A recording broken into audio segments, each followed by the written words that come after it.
Okay, ito po ang lulutuin natin ngayon, ano? Mag-aano tayo ng isda, iihaw. Hindi, actually, hindi naman iihawin eh.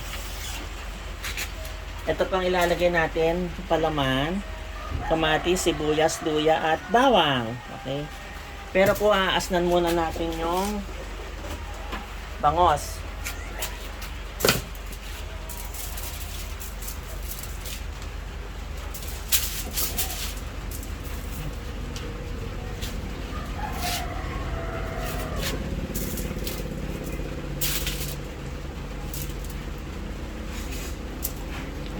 Kung meron kayong magic sarap, mas okay kung magic sarap, ano?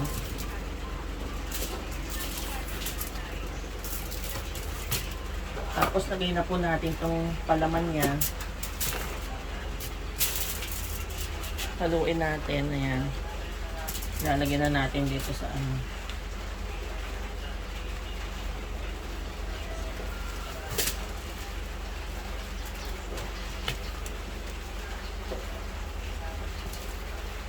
Ayan. Gulat pa ako na. Naririnig sa video yan.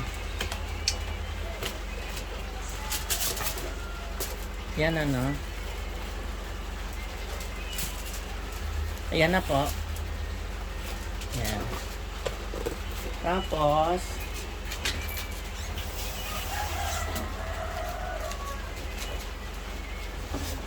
maglalagay tayo ng olive oil, ano, para hindi masyadong dumikit.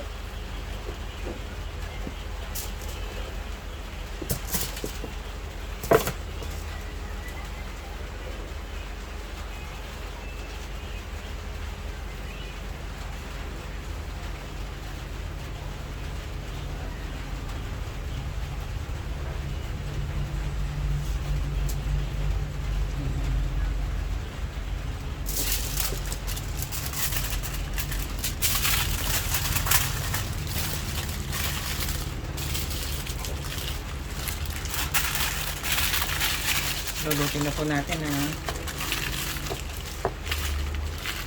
Ayan. Okay. Okay, dito po natin lulutuin yung ating bangus, ano. Hindi po natin siya iihaw. Diyan po. Ayan. 15 minutes on each side po, no. Para maiba, dito natin siya lulutuin sa non-stick pan natin. Okay? 15 minutes on each side. Takpan po natin. After 15 minutes, pwede na po baliktarin na yan, no? Babaliktarin na po natin. Yan, nabaliktad ko na po, ano? Another 15 minutes on this side. Yan, tapos na po siya, no? Check na po natin kung okay na po yung loob at kung luto na. Okay, check na po natin kung luto na, no? Basta 15 minutes on each side po yan. Luto na siya. Oh. Wow. Wow. Oh. See? Tignan po natin yung loob. Okay, lutong-luto. Okay, sarap. Ngayon, nagsasawsawan po tayo ng toyo at saka lemon. Ito, actually hindi naman po lemon ito, ano, dalayat. Yan. Okay, kain na po tayo.